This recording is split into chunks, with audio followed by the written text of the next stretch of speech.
பயிர் அப்படிங்கிற தலைப்பில் நம்ம நட்சத்திராமை வரைக்கும் பேசணும்.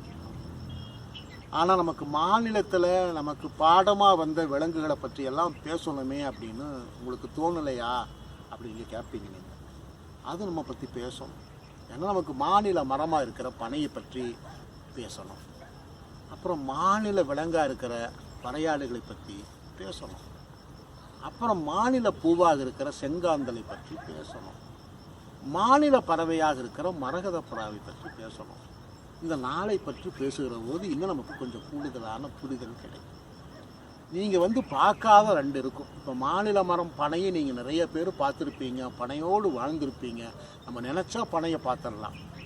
ஆனால் நம்ம நினச்சா மரகத புறாவை பார்க்க முடியுமா? முடியாது.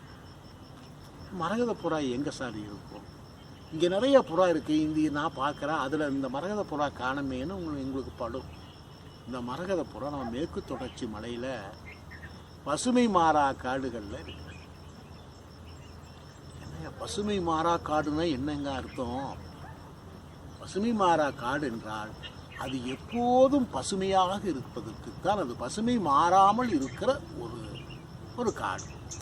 அதனுடைய தட்பவெப்பம் மாறாமல் இருக்கிற காடு. அந்த காடுகளுக்கு அருகாமையில் அந்த காடுகளில் கூடு கட்டி வாழுகிற பறவை நம்ம மாநில பறவை மரகத புறா. மரகத புறாவினுக்கு ரொம்ப அழகான விஷயம் என்னென்னா பசுமை காடுகள் பாதுகாக்கப்படும். இப்போ பசுமை காடுகள் எதால் அழியுதுன்னா நம்ம பயிர் செய்கிறனால அழியுது. என்ன மாதிரி நம்ம பயிர் செஞ்சுருக்கிறோன்னா ஒன்று தேயிலை காடுகளை செய்கிறோம், இப்போ காய்கறிகளை நிறைய செய்கிறோம், காப்பி தோட்டங்களை நம்ம காடுகளில் செய்கிறோம்.